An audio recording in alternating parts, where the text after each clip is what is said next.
Bam. Hello, well, welcome to Croatia. Thank you, Anna. For the first question, I would like to ask you, how do you like Zagreb for now? Well, we've been here only 2 days, but it's beautiful. We've been walking north to the old section of the city, and we've been finding plenty to occupy us. I would hope we could come back again and spend some more concentrated time. Yeah, this is your first time in Croatia. Yes, and obviously there's lots more that we need to see than we'll have any sort of opportunity now. So we have to come back again. What do you expect from this year's Eurocon? Oh, I think the fun thing about all conventions, especially in countries besides where we live, is that when you arrive at the convention, you realize this is family. I may not have met these people, but they are definitely family. I find that conventions, no matter where they are in the world, and we've been to Australia, Israel, Norway, it's always the same sort of people you meet, which is a very intelligent, well-read sort of people. Yeah, because you were a guest of honor on Worldcon last year, if I'm right. So what's the main difference between Worldcon and Eurocon, if there is any difference? Well, haven't seen too much of Eurocon lately, but certainly Worldcon is more spread out. And Worldcon becomes almost a kind of little nation with the gaming district and the anime district and the graphic novels district. I'm always glad that there is a books district, which is where I live. And so far what we've run into of Croatian people associated with the convention, it does seem that they're very book-oriented, which I'm pleased with. What I wanted to ask you is one thing I'm sure a lot of people asked you in the last year about the movie, Pirates of the Caribbean, fourth movie from your book. Yeah. So what do you think about it? Do you think they did a good job? They did a good job of making a movie, yes. I don't think they at all adapted my book to a movie, but then they really could not have, since it was the fourth installment with characters and plot elements already established. I think all they really wanted from my book was Blackbeard and the Fountain of Youth, and the title. And really, I've never expected, even in circumstances where somebody was buying a particular book of mine, to actually make a movie of it. I never would expect a lot of similarity. If they said, oh, we're changing your book, we're going to do it as an animated musical with dancing hamsters, I'd say, fine. Don't even tell me. That sounds good. I know some writers worry about the movie being very different from their book, but I always think of something James Cain is supposed to have said, author of Postman Always Rings Twice and Double Indemnity. Somebody asked him, what do you think of what Hollywood has done to your books? And he pointed to the bookshelf and said, they haven't done anything to them, look. That would be my attitude. I'd think, do what you want. So you have more plans selling your rights for a book to make another movie? I don't have plans, but that is, I don't have plans. I hope somebody has plans. Actually, Hollywood is a mystery to me. I kind of almost superstitiously try to keep myself ignorant of how they work. If it's like there's a wall between book writers and screenwriters, and if they want to throw some money over the wall, I'll be happy to pick it up. But I'm not tempted to peek over the top of the wall myself. So I hope people in Los Angeles are saying, Disney bought a Tim Powers book. Maybe that's a smart thing to do. Maybe we should buy a Tim Powers book. But actually, I have no idea whether they're thinking that way or not. Interesting. Last year, I mean this year, came out your new book, right? Oh yes, In that's March, right. That's right. right? Of course, yes. Yes. So the premise is really interesting. Can you tell our readers something more? Our viewers? Well, it came about because I read, just idly reading for fun, I read that Dante Gabriel Rossetti, the Victorian painter and poet, when his wife committed suicide, in his grief he took his notebook of poetry manuscripts and laid them in the coffin with her. And they were buried. And then several years later, a publisher said to him, if you had a collection of poetry, we could publish a book. And he said, give me a couple of days. And so he had her dug up again and took the manuscript out and then had her buried again and got the poems published. But my first thought was, why did he really dig her up? The notebook was an excuse. What was the real reason? Either he wanted to take something else out or he needed to put something else in. And so I just started reading all about the Rossettis and their circle. And the way I do it when I'm trying to plot a book is I pretend that there is some supernatural thing going on here, and I look for clues to it. Of course, in reality, there was not, but I kind of honorarily adopt a kind of paranoid schizophrenic attitude when I'm doing research. That's really interesting. Well, as soon as I'm done for the day, I stop.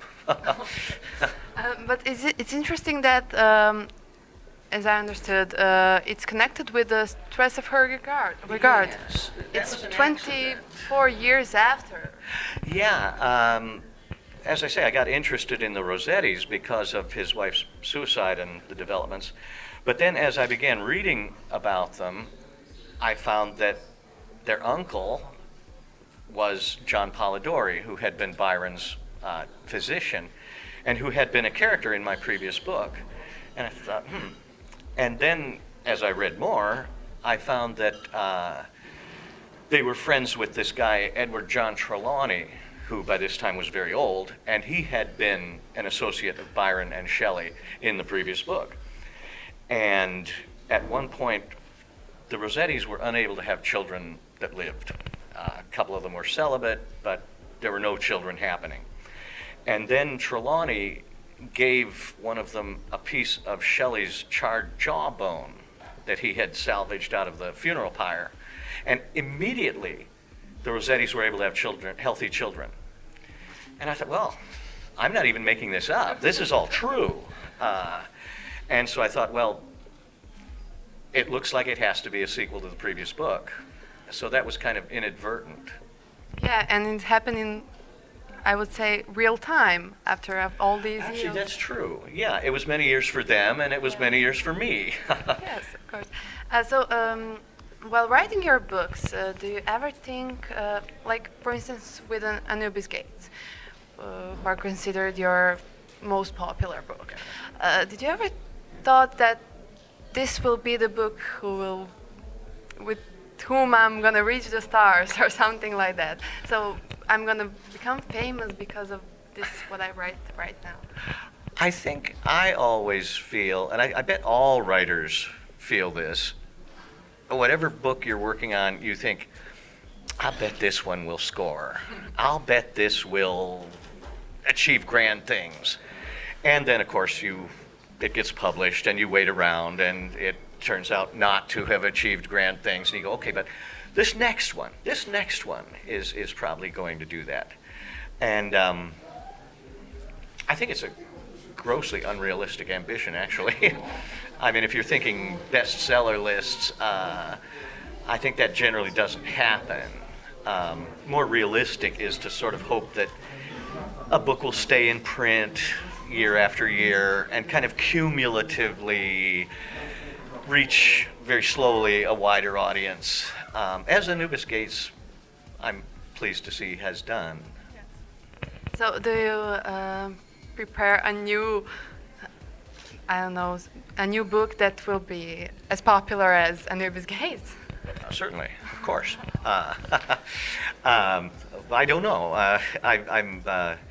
Since my last book did involve Victorian London, this next one I'm going to jump much more back toward contemporary.